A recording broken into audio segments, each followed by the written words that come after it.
estarmos aprendendo a palavra do Senhor Jesus.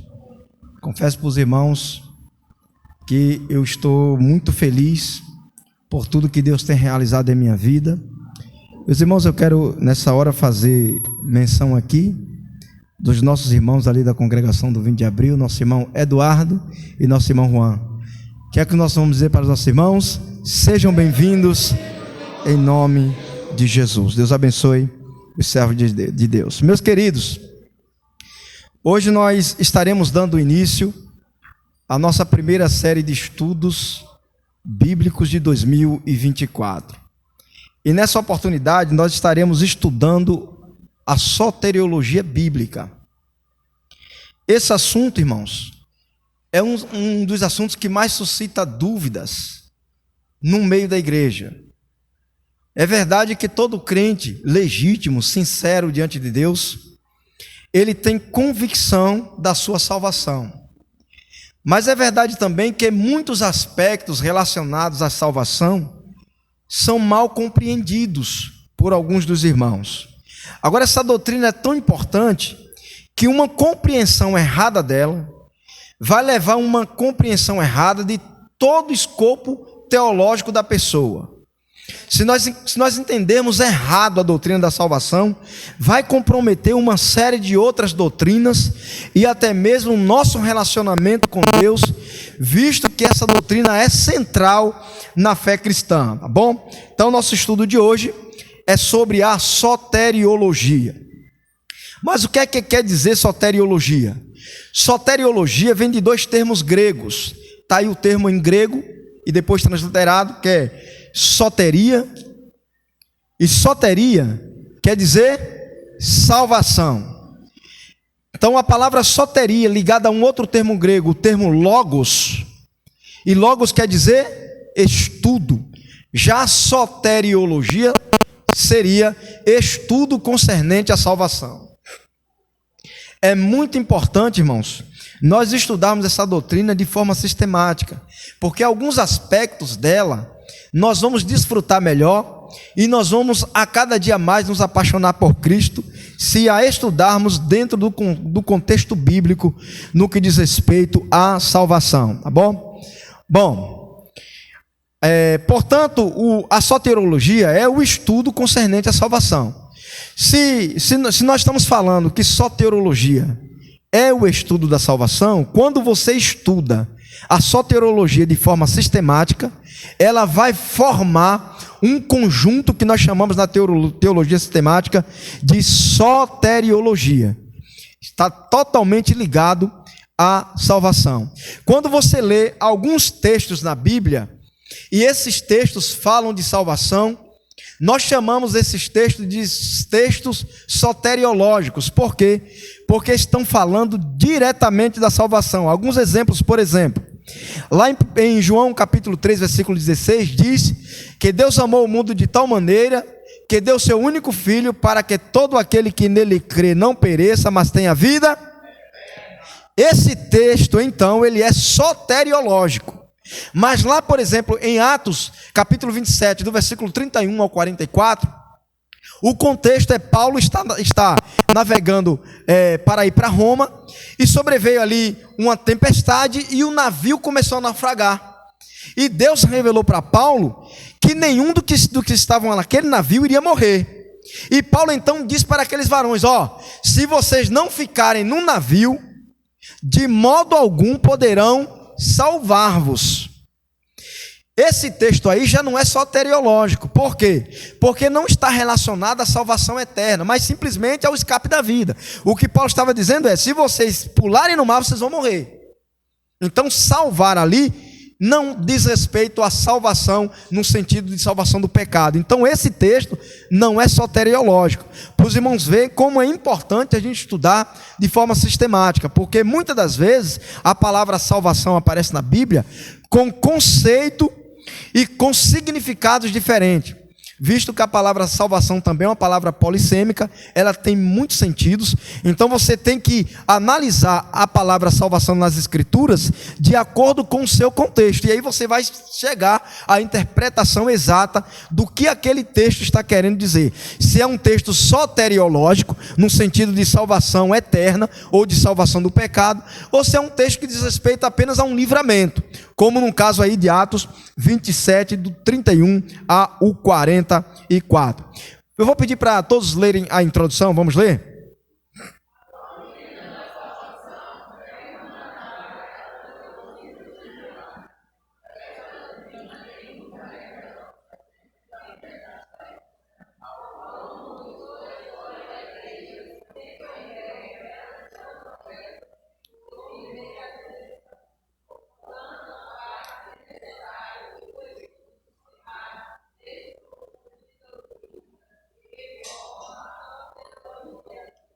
Glória a Deus, é isso aí.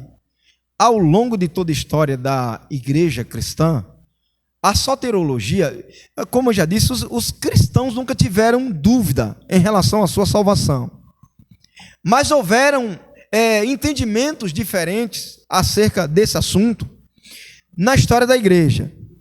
A partir do século III para frente, essas diferentes correntes, elas foram crescendo ainda mais, tá? É por isso que quando nós vamos estudar esse assunto, nós devemos analisar de forma sistemática.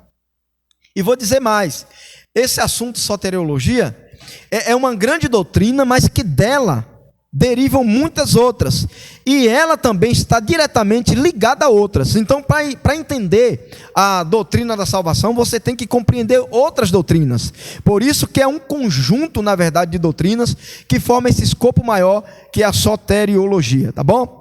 Vamos lá. O homem precisa compreender que o estado de pecado, o seu estado de pecado e a necessidade de ser salvo das terríveis consequências dele.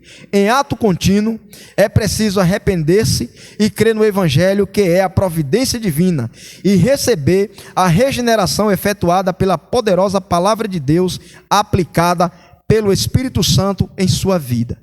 Então, a primeira coisa é que o homem precisa compreender o seu estado de pecado.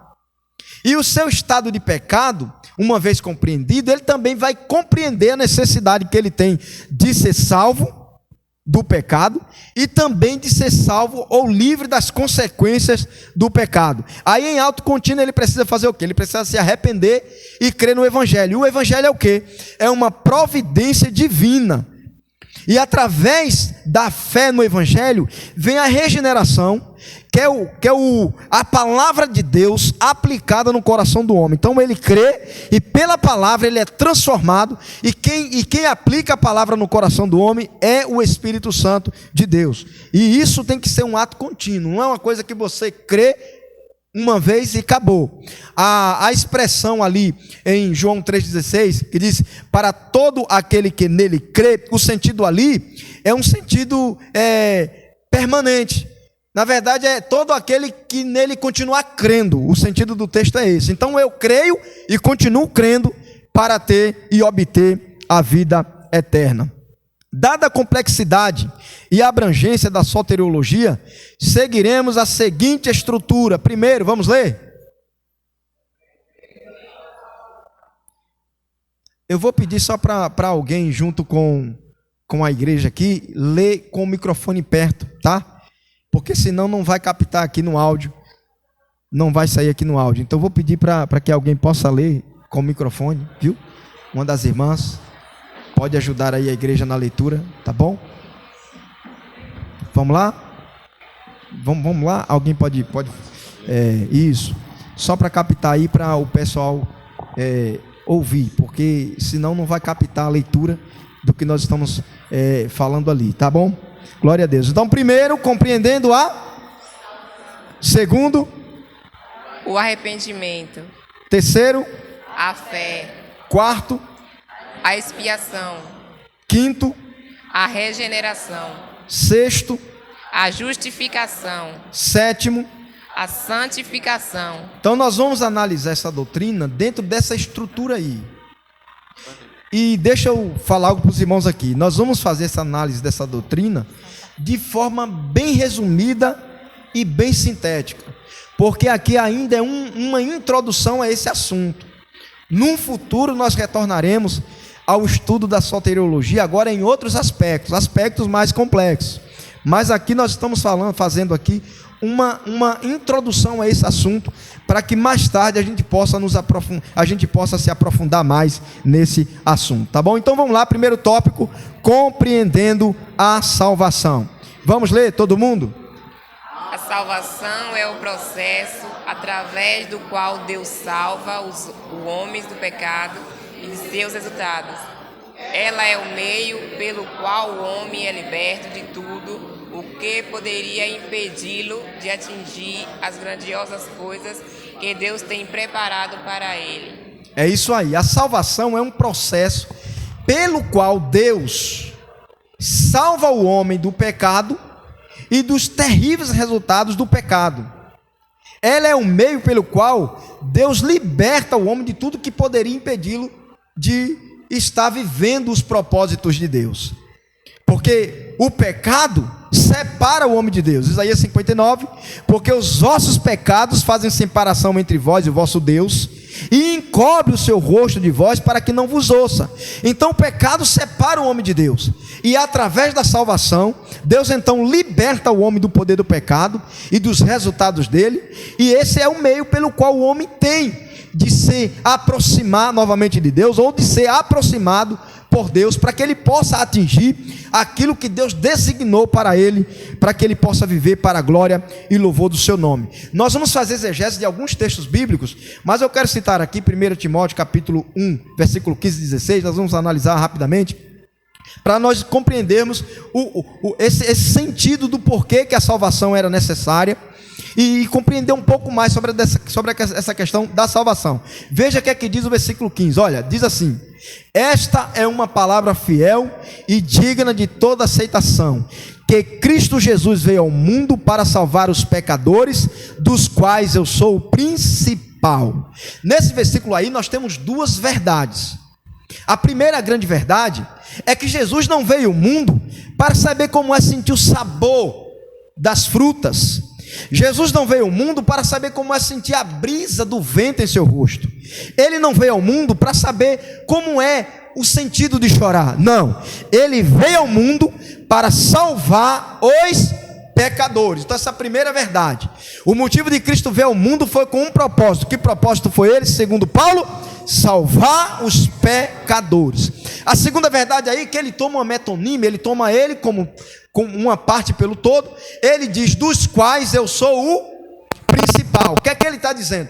Uma vez que você compreende que você é pecador, e aqui está um segredo importante, todo aquele que compreende seu estado de pecado, a primeira coisa que ele vai entender é isso aqui: ele vai se achar o principal de todos os pecadores. Paulo diz aí que ele é o principal, com certeza ele fica em segundo lugar, porque eu ganho de todos.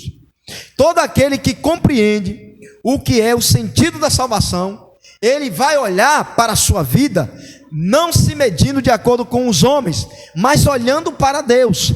Quando você vê qualquer homem dizendo assim: eu sou santo demais, é porque ele não compreendeu a salvação e ainda está muito longe de Deus. Porque quanto mais você se aproxima, mais você percebe o seu estado.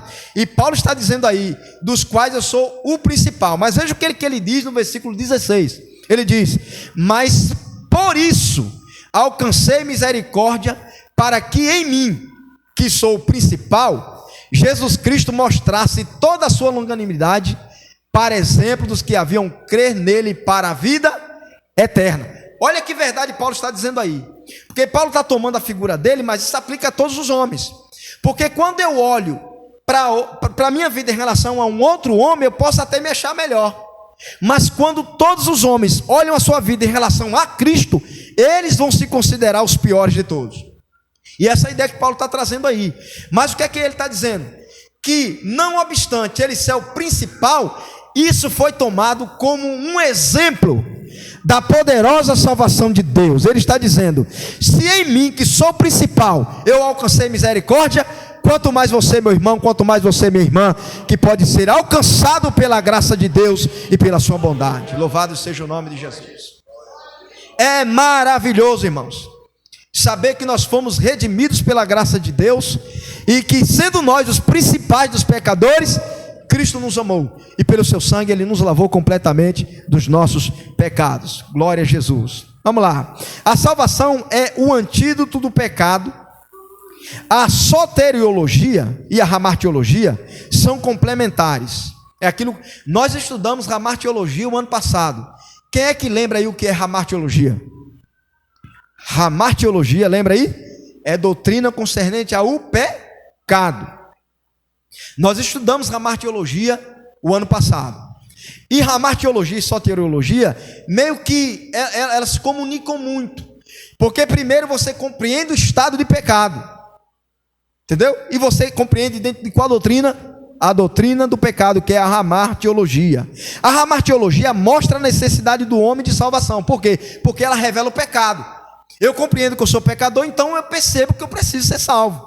Já a soteriologia revela a providência de salvação da parte de Deus através de Cristo. Então a hamartiologia revela o pecado e a soteriologia nos revela, mostra que há uma solução para o pecado. Então é importante estudarmos essas duas doutrinas dentro do seu escopo, cada uma isoladamente, mas fazendo essa comunicação entre as duas doutrinas. Então, portanto, é importante frisarmos que, letra A, o pecado é a questão, a salvação é a resposta. É isso aí, o pecado é a questão. Qual é a resposta para o pecado? A salvação. Letra B, o pecado é o problema, a salvação é a solução. O homem pecou, isso ocasionou um problema sério para ele. Mas a salvação de Deus é solução para o problema do pecado. Letra C. O pecado é a doença, a salvação é o remédio. Oh, glória a Deus. O pecado é a doença, mas a salvação é o remédio. Nós não temos como ser curados do pecado por nenhuma outra via que não seja essa, a salvação na pessoa bendita e maravilhosa de Jesus. E esta doença é uma doença maligna e terminal, mas em Cristo Jesus nós temos o cancelamento dessa sentença de morte. Louvado seja Deus. Letra D. É o homem quem pecou, é Deus quem salva. É o homem quem pecou, é Deus quem salva. Talvez você esteja estranhando aí o uso do verbo ser num presente e parece que há até uma incoerência, mas há uma razão teológica para isso aí. Porque o homem peca sempre, então é o homem quem pecou. Pecou em Adão e continua pecando, mas é Deus quem o salva. Porque o homem peca, ele não pode se livrar do seu pecado, mas através da promessa do Pai, que é a pessoa de Jesus Cristo manifestada na cruz, ele então é liberto e salvo do seu pecado. Glória a Deus. Por esse processo, o homem pecador adquire perdão, é declarado justo pela imputação da justiça realizada por Cristo, recebe a regeneração espiritual mediante a qual se torna filho de Deus, entra no processo de santificação que lhe permite ser participante da natureza de Deus, ou seja, a santidade, e adquire a certeza da vida eterna. Então, o processo de salvação tem essas implicações aí. O homem é declarado justo. Agora, justo como? Pela imputação da justiça de Cristo. Visto que ele, o homem, é injusto, ele deve ser condenado. Mas como um justo morreu pelos injustos, aquele que crê nesse justo que morreu pelos injustos é também justificado pela sua justiça. Já nós somos justificados pela graça de Deus através da pessoa bendita de Jesus Cristo. E uma vez que nós recebemos essa justificação, nós também passamos por um processo de regeneração, que é o quê? É uma transformação espiritual que ocorre no homem, dando-lhe uma nova natureza. E aí, depois desse processo da regeneração, ele passa a um processo de santificação que permite ele viver ou ser participante da natureza de Deus. O que é isso? Ninguém é santo em si mesmo, só Deus é santo em si mesmo. Já toda a santidade que em nós há é emanente de Deus. Então nós somos santos porque Deus é santo, e nós somos participantes da natureza de Deus através do processo de santificação. Louvado seja o nome do Senhor. Vamos seguindo aqui ainda com a obra salvadora. Daqui a pouco, mais uns 5 minutinhos, a gente vai fazer o nosso intervalo e depois a gente retorna, tá bom? Vamos lá. O pecado voluntariamente cometido pelo homem tornou-o culpado. Portanto, a santidade e a justiça de Deus exigem reparação da ofensa e da culpa. Porém, com a degeneração, o homem se tornou incapaz de removê-lo, tanto de reparar a questão da culpa, como também de remover os danos causados por ela. Deste modo, no eterno passado, antevendo a queda do homem, Deus preparou um plano para ofertar perdão ao pecador mediante a fé no sacrifício de Jesus. O homem não pecou enganado, sabia disso? O homem não pecou enganado. Nós estudamos doutrina do pecado ano passado, nós falamos muito sobre isso. Adão pecou consciente, sabendo que estava pecando, voluntariamente, ninguém lhe forçou. Ele era perfeito até naquele momento para dizer sim ou não. Hoje os homens já nascem pecadores, então eles só querem o pecado.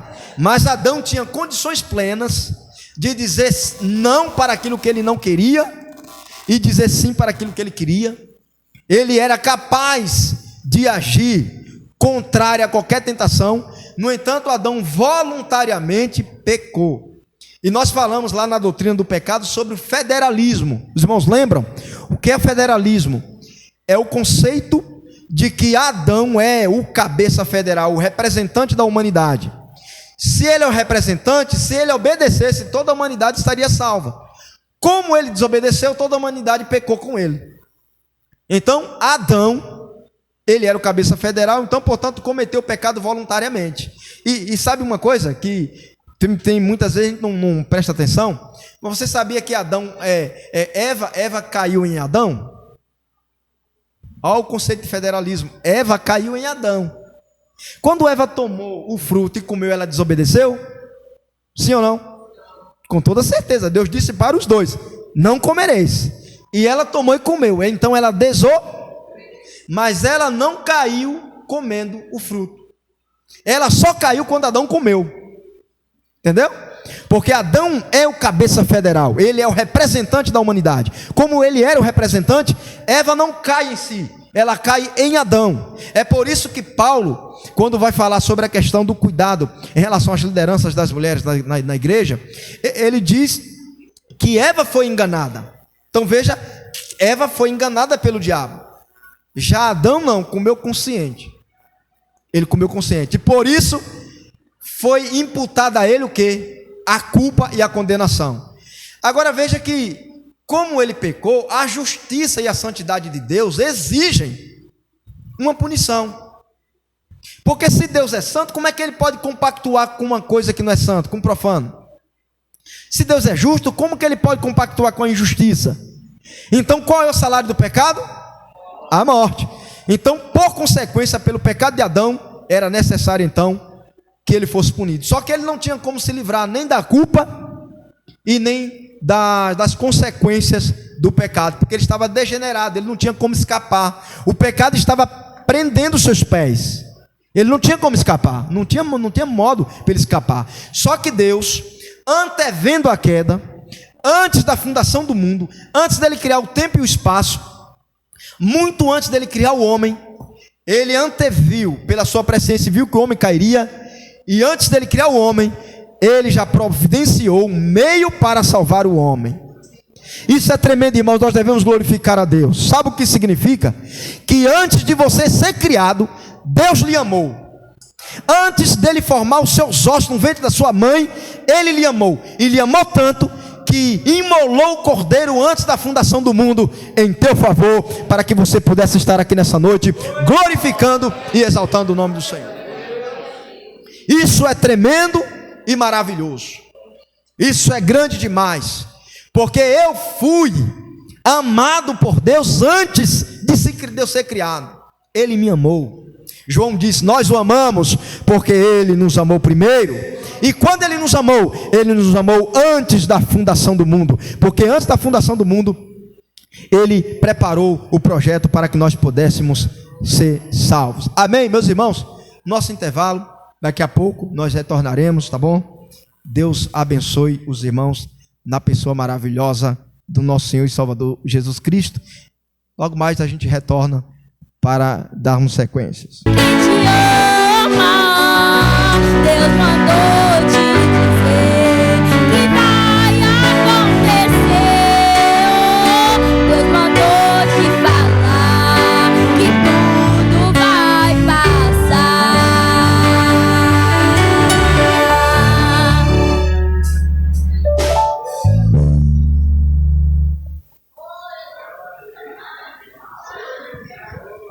Glória a Deus.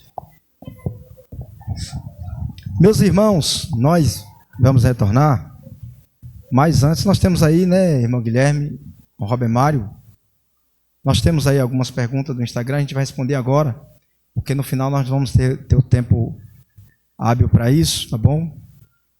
Glórias ao nome de Jesus. Glória a Deus. Vamos rápido, para a gente ganhar um pouquinho de tempo.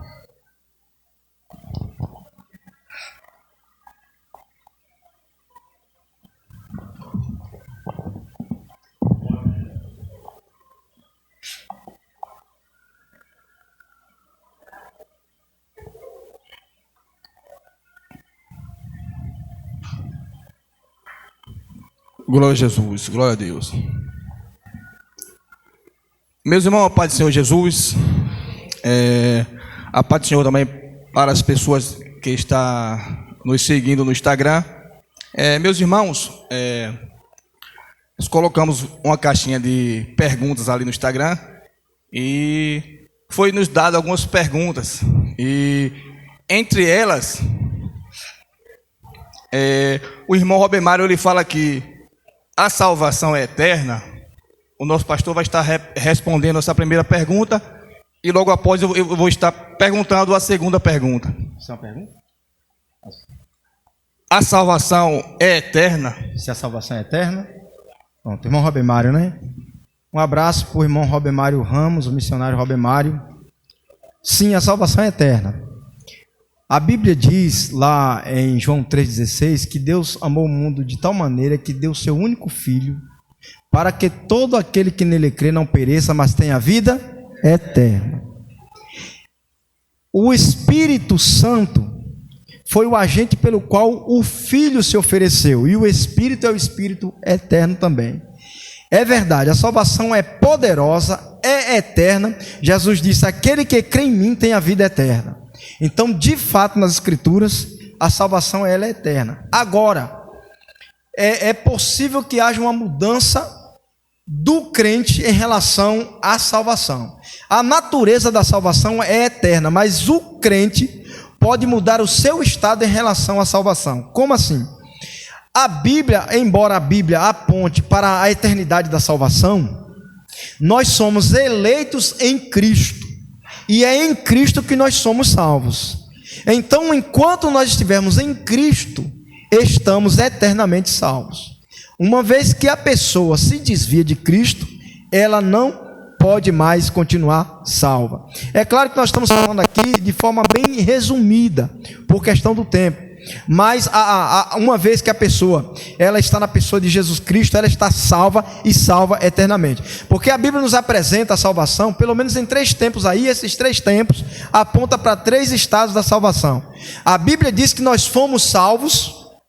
A Bíblia também diz que nós estamos sendo salvos. E ela diz que nós seremos salvos. Então, quando a Bíblia diz que nós somos salvos de quê? Da culpa do pecado. Nós estamos sendo salvos de quê? Do poder do pecado. Quanto mais você se santifica, mais você tem condições de se livrar das influências do pecado. E nós seremos salvos em que aspecto? No aspecto de que nós seremos totalmente livres da presença do pecado na ocasião da glorificação. Lá em Romanos 8:28 diz: aos que dantes chamou, aos que dantes conheceu, a estes também chamou, e aos que chamou, a esses predestinou, e aos que predestinou, a esses glorificou. Então Deus chama, ou seja, Deus salva.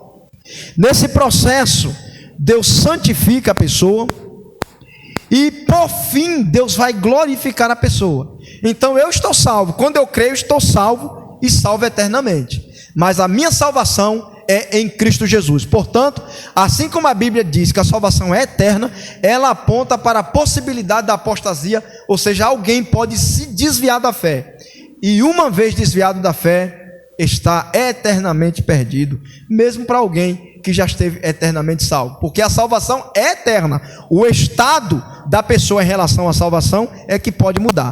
Entenderam? A salvação ela não muda não, é eterna em Cristo Jesus. Mas o estado da pessoa é que pode mudar. Uma boa figura é a seguinte: é um navio que ele foi destinado a chegar do outro lado do mar. Esse navio é a salvação em Cristo Jesus. Enquanto você estiver no navio, ou em Cristo, você está predestinado a atingir e chegar até aquilo que Deus preparou e planejou e projetou para você. Se você pular do barco, obviamente o barco da sua sequência e você com certeza perecerá. Então a salvação é eterna, mas nós podemos mudar o nosso estado em relação a ela. Ela não muda, é eterna, mas nós podemos mudar o nosso estado em relação à salvação. Glória a Jesus. Meus irmãos, agora nós vamos para a segunda pergunta do nosso irmão Robert Mário, que ele fez também a segunda pergunta. Quem morreu após uma mentira, se não se arrependeu, pode ser salvo, mesmo que seja confessante? Bom, aí já é uma questão, veja bem. Nós vamos estar, por isso que é bom, irmãos, nós vamos estudar sistematicamente essa doutrina por isso. Veja, a pergunta dele é complexa. Por que a pergunta dele é complexa? Porque me parece aí que ele está falando de alguém que não se arrependeu. E nós vamos ver nesse estudo que o arrependimento é uma condição sine qua non para a salvação. O que é isso?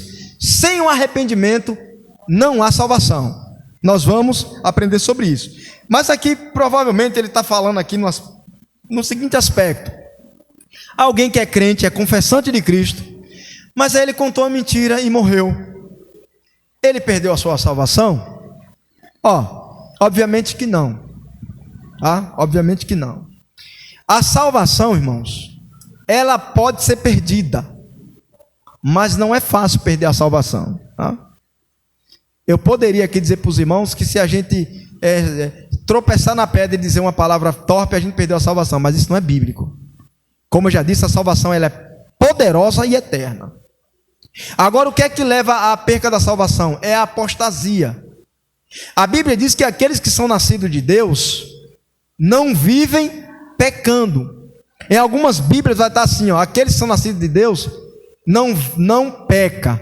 Mas a expressão não peca ali no original grego quer dizer não continua pecando, porque todos nós pecamos, não é? 1 de João capítulo 2 diz: se dissermos que não temos pecados, fazemos de Deus mentiroso, não é isso? Então todos pecamos. Só que o pecado que faz com que a pessoa perca a salvação é o pecado da apostasia. Nesse pecado de apostasia inclui-se a blasfêmia contra o Espírito Santo, que é um conceito um pouco diferente, mas a apostasia é abandono da fé. Então, digamos, o crente, ele é crente salvo, passou a vida toda na igreja servindo a Deus. Mas aí o esposo chegou em casa, a mulher tem queimado a panela, sagou a panela, ele está querendo voltar para o trabalho, a mulher está naquela... ele diz uma palavra feia lá com a mulher. Ele está errado de dizer. Mas será que ele perdeu a salvação por isso? Não, irmão, não é assim. Não é assim. Nós vamos estudar durante todas essas semanas sobre esses aspectos. Nós devemos ter uma vida santa diante de Deus e piedosa. Mas não é porque a gente cometeu uma falha que a gente perde a salvação. Esse conceito de perca de salvação não é bíblico. A ideia de que pequei, o Espírito Santo saiu. Entendeu? Me arrependi, o Espírito Santo voltou. Não é assim. Quando você recebe o Espírito Santo, ele está com você até ele entregar você ao noivo. Ele está contigo. Agora a apostasia faz com que você caia da graça e faça agravo ao Espírito Santo. Aí o Espírito Santo sai E uma vez que ele sai, ele não retorna. Você está condenado eternamente se ele sair. Agora, quando nós pecamos, nós entristecemos o Espírito Santo.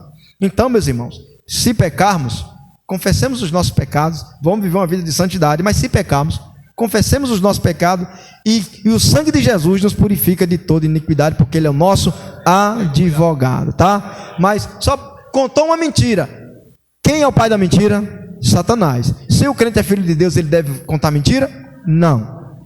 Mas diante de uma fraqueza aconteceu, arrependa-se, confesse o seu pecado e fique próximo de Deus. Agora, se ele tiver numa vida de pecado e depravação moral e ele morrer num estado assim, aí sim, aí ele está condenado. Mas no caso de uma falha, não. Uma falha moral não tira a salvação do crente. Como eu disse, tem muitos irmãos que andam apavorados, né? Ah, meu Deus, eu disse uma coisa errada, eu perdi minha salvação. Isso é perigoso também. Por que é perigoso? Porque nós não devemos ter dúvida da nossa salvação. A dúvida da salvação é um mau sinal.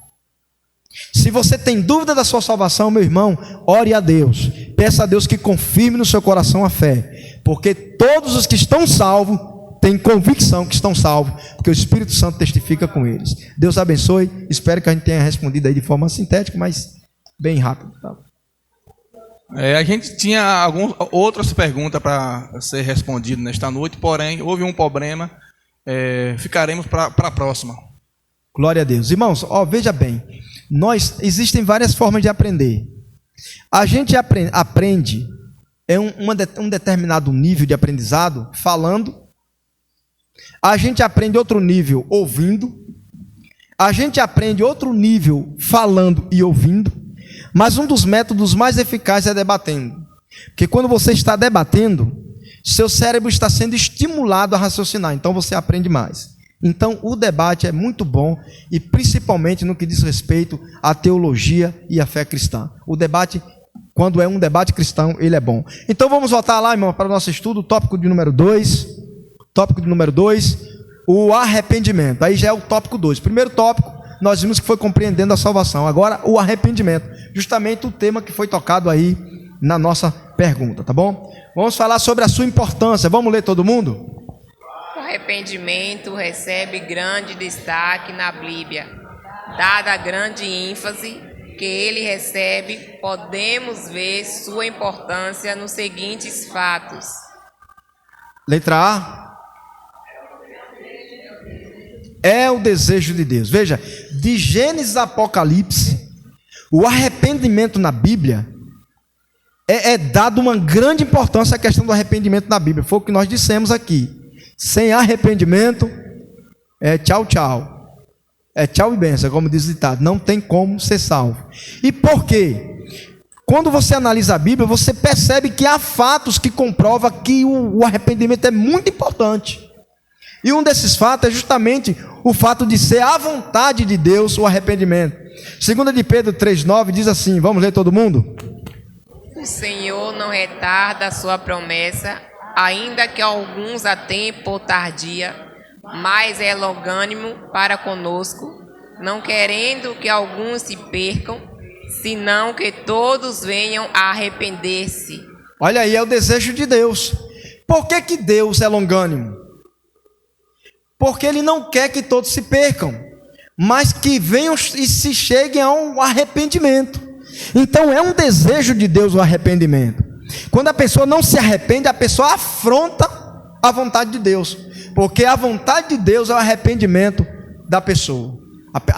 O pecador precisa se arrepender, e é a vontade de Deus que ele se arrependa. Quando ele não faz, ele contraria a vontade de Deus, e por isso é condição para a perdição eterna o fato de não se arrepender. Atos 17, 30 diz o seguinte, vamos ler?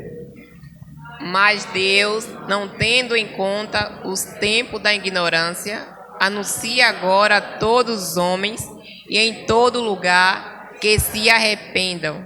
Olha aí, veja como é a vontade de Deus. Deus é tão bom e a vontade dele é tão boa para conosco que ele nem leva em conta o tempo da ignorância. Mas agora que você tem acesso ao conhecimento, ele diz, se arrependa. E ele convida todos os homens em todos os lugares para que se arrependam. O que é isso? é o desejo de Deus, o arrependimento. Letra B, vamos ler? Foi pregado por João Batista. Foi pregado por João Batista. Então, há uma importância da questão do arrependimento. Olha o que diz Mateus capítulo 3, versículo 1 e 2. Diz assim, ó: e naqueles dias apareceu João Batista pregando no deserto da Judéia, dizendo: arrependei-vos, porque é chegado o reino. Veja, a ênfase de João é no arrependimento. Raça de víboras, quem vos ensinou a fugir da ira vindoura? Ele sempre está dando ênfase à questão do arrependimento. Se arrependa, porque você é pecador e precisa se arrepender. Agora veja ó, esse detalhe aí. O arrependimento é condição para quê? Para entrar no reino dos céus. Que ele diz: arrependei-se, porque é chegado o reino de Deus. E se você não se arrepender, você não tem condições de entrar no reino de Deus. Letra C, todo mundo, vamos ler? Foi anunciado pelos discípulos. Foi anunciado pelos discípulos. Veja que a importância que a Bíblia dá, né? Atos 2,38 diz o seguinte: e disse-lhe Pedro: arrependei-vos e cada um de vós seja batizado em nome de Jesus Cristo para perdão dos pecados, e recebereis o dom do Espírito Santo. Então o que é que ele está dizendo aqui? Para que você seja perdoado, você tem que fazer o quê? Se arrepender. Paulo disse, qual é o contexto? Aquele contexto de Atos 2, o Espírito desce, Pedro prega uma palavra poderosa, e quando eles ouvem a pregação, eles inquirem a Pedro, e Pedro diz: olha, cada um de vocês se arrependam e seja batizado em nome de Jesus Cristo, para que vocês sejam perdoados, e aí vocês recebam o quê? O dom do Espírito Santo. Já a gente entende o quê? Sem o arrependimento não há nem perdão e nem dom do Espírito Santo. O Espírito Santo não pode morar na pessoa sem arrependimento. A pessoa, para ter a morada dele, precisa se arrepender, para que seja conferido a ele, ou para que ele seja selado com o Espírito Santo da promessa. Ainda Atos 26, 20 diz o seguinte, eu já falei sobre isso, ó: antes anunciei primeiramente aos que estão em Damasco e em Jerusalém e por toda a terra da Judéia e aos gentios, que se emendassem e se convertessem a Deus, fazendo obras dignas de arrependimento. O que é que Paulo está dizendo aqui? Que ele pregou o arrependimento em todo lugar que ele passava. Diz, ó, se arrependa e produza frutos dignos de uma pessoa que está verdadeiramente arrependida, porque senão não tem condições de ter comunhão com Deus. Ah, pastor, eu pequei. Confesse o seu pecado e abandone. Agora, se não confessar, é complicado, tá bom? Se não confessar, é complicado. Letra D. É condição para o perdão. Se é condição para entrar no reino de Deus, é claro que o arrependimento vai ser condição também para o perdão. Atos 3,19, o que é que diz? Todo mundo, vamos ler?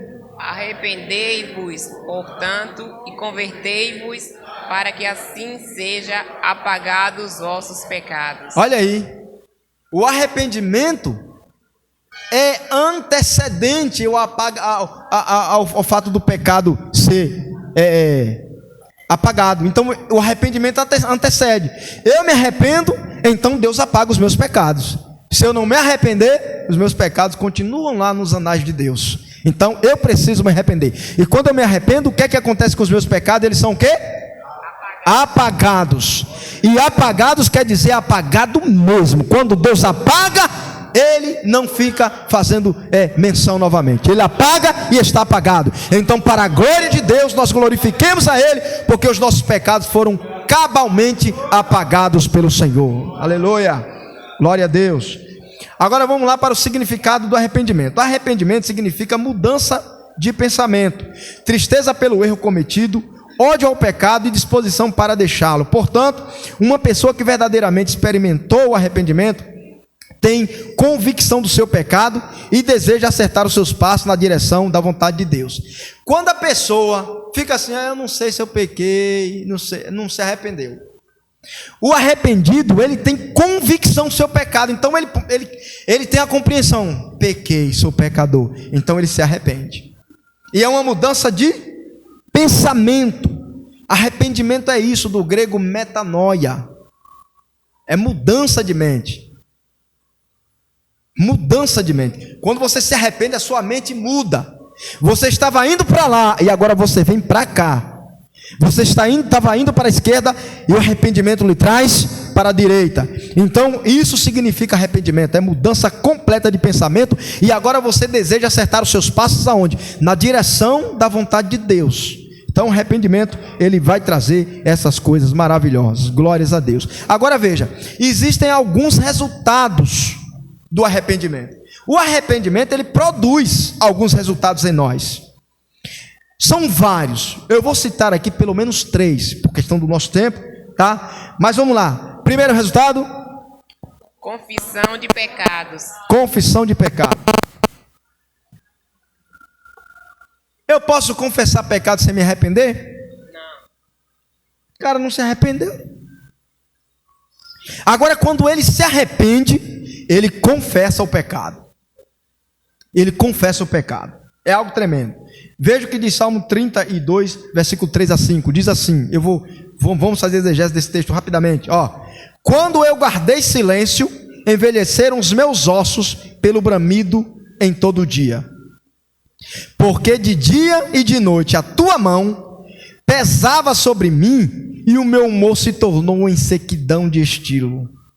Confessei-te o meu pecado, e a minha maldade não encobri. Dizia eu: confessarei ao Senhor as minhas transgressões, e tu perdoastes a maldade do meu pecado. Olha o que o salmista está dizendo aí.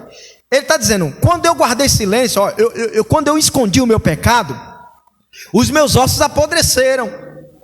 E ele diz no versículo 2 que a mão do Senhor pesava nele de dia e de noite, e isso fazia com que o seu humor, você que é crente sabe, quando você comete um erro, se você pudesse se esconder debaixo da cama, não se escondia? Está todo mundo alegre, mas você está arrasado, abatido, cabisbaixo, parece que o mundo desabou nas suas costas. Olha o que o salmista está dizendo, isso é tremendo. Ele diz: quando eu guardei silêncio. Mas aí no versículo 5 ele diz assim: confessei-te o meu pecado, e a minha maldade eu não encobri. E o que é que ele dizia no seu coração? Eu dizia no meu coração: eu confessarei ao Senhor as minhas transgressões. E qual é o resultado? Tu perdoastes a maldade do meu pecado. Oh, glória a Deus. Enquanto você encobre podridão, tristeza e abatimento, quando você confessa, é alegria, gozo e certeza do perdão que Jesus tem para ofertar para você. Isso é maravilhoso, irmãos. Isso é tremendo. Então, o primeiro resultado do arrependimento é a confissão de pecado. Segundo resultado, vamos ler? Abandono do pecado. Abandono do pecado. Ô pastor, Sim. Luciene fez uma pergunta aqui para mim, eu também fiquei pensando. Quando a gente se arrepende, a gente vai se confessar somente para Deus ou precisa se confessar com o pastor, nosso líder? Então, pergunta muito boa. Irmãos, ao longo de toda a história da igreja, a igreja sempre entendeu: eu não posso confessar. Se eu confessar meu pecado só a Deus, Ele perdoa? Sim, porque Deus é perdoador. Mas há um caminho na igreja, e Paulo diz: confessai-vos as vossas culpas uns aos outros. Isso significa dizer que eu devo procurar um irmão idôneo para confessar o meu pecado. É ele que vai me perdoar? Não, eu sou perdoado em Cristo. Mas esse é o modus operandi pelo qual Deus na igreja trabalha. Já pelo menos há um vislumbre na Bíblia nesse sentido, que nos direciona para a ideia de termos que confessar os nossos pecados para pessoas idôneas. Provavelmente aqui a referência que nós encontramos nas cartas paulinas é que as lideranças da igreja devem ser participadas dos erros morais e desvios morais, tá bom? Encobrir é que é o pior de tudo. Não devemos encobrir o nosso pecado, tá? Veja, como eu disse, nós devemos, o arrependimento traz a confissão, não é isso? Leva a confissão. Esse é o primeiro resultado. O segundo resultado é o quê? Abandono do pecado. Veja o que diz Provérbios 28:13, é um texto muito conhecido. O que encobre as suas transgressões nunca prosperará, mas os que as confessa e deixa, alcança. Esse texto é lindo. Porque se eu esconder o meu pecado, eu não vou prosperar nunca. Que ele é um peso nas minhas costas, como diz o salmista, apodrece os ossos. o humor cai. Mas quando eu confesso e deixo, aí eu alcanço misericórdia. Porque não é um ato só de confessar, é um ato de confessar e deixar. Então, primeiro resultado do arrependimento, confissão. Segundo, abandono. Não é isso? Terceiro, mudança de atitude. mudança de atitude. Aí, uma vez que o cara se arrependeu e confessou, agora ele vai abandonar, então a atitude dele muda. Ezequiel 33:11 diz assim, dizia-lhes: vivo eu, diz o Senhor Deus, que não tenho prazer na morte do ímpio, mas em que o ímpio se converta do seu caminho e viva. Convertei-vos dos vossos maus caminhos, pois por que razão morrereis, ó casa de Israel? Que Deus está dizendo aí? É que ele não tem prazer na morte do ímpio, mas que o ímpio mude de atitude. E isso vem pelo arrependimento, a conversão. Então Deus está censurando a nação de Israel, dizendo assim: por que vocês querem morrer se eu quero perdoar? Glória a Deus. Meu irmão, para que encobrir pecado se Deus é perdoador? Para que conservar pecado, que o pecado vai nos destruir se conservarmos? Mas se nós confessarmos e abandonarmos, nós alcançaremos misericórdia. Veja como é bom estudar, irmãos, a palavra de Deus. Ela nos instrui como nós devemos viver diante de Deus e diante dos homens. Glória a Deus. Quando o arrependimento é genuíno, os homens se voltam das trevas para a luz e do poder de Satanás para Deus, abandonam aquilo que Deus perdoa e renunciam àquilo que Deus condena. Então, quando o arrependimento é genuíno, o que é que o homem faz? Ele abandona o que Deus perdoou. Deus perdoou a sua cachaçada, abandone, está perdoado. Agora Deus também condena o adultério. Então o arrependimento genuíno não só faz eu abandonar a bebedeira, que Deus já me perdoou, mas também me conservo do adultério, porque Deus condena. Então o arrependimento genuíno provoca em nós não só um sentimento de abandonar o pecado antigamente cometido, mas também nós ficamos precavidos acerca de pecados futuros, porque a vontade de Deus é que tenhamos essa completa mudança de atitude. Nós temos 4 minutos, nós vamos entrar nesse tópico aqui para a gente fechar, tá bom? Os métodos de Deus para conduzir ao arrependimento. Isso aqui é muito importante. Vamos ler toda a igreja? Devido à sua degeneração, o homem é incapaz de se arrepender sozinho. É necessário que ele seja assistido pela graça, que o habilita a responder aos estímulos de Deus, mediante o seu Espírito, que opera na alma do homem. Glória a Deus. Veja, lembra que o homem cometeu o pecado voluntário? Eu vou dar um exemplo aqui do rato, tá? É uma metáfora, é uma analogia. Imagina um pedaço de queijo na ratoeira. Aí o rato vai lá e ele é preso na ratoeira. Uma vez que ele é preso, acabou, ele não tem como sair. Assim foi o homem. O homem, quando pecou, ele ficou preso. O pecado prendeu pelo pé. Ele não tem como sair. Por quê? Porque ele está degenerado. O estado dele é de sempre desejar o mal e o pecado. Vou dar outro exemplo para ficar mais claro. É como um urubu. Se você colocar um prato de picanha, aquela picanha bem deliciosa, em um prato de carniça, você acha que o urubu vai preferir o quê? Você acha que o pecador vai preferir o quê? Exatamente. Essa é uma analogia perfeita. O homem pecador, ele tem uma disposição para o pecado. Ele está inclinado, escravizado pelo pecado. Então ele não tinha condições de se arrepender sozinho, que ele estava preso. E o seu desejo é continuamente mal. Ele quer só coisa má. Então é necessário que ele seja o quê? É necessário que ele seja assistido pela graça de Deus. Tem um conceito teológico chamado de graça preveniente.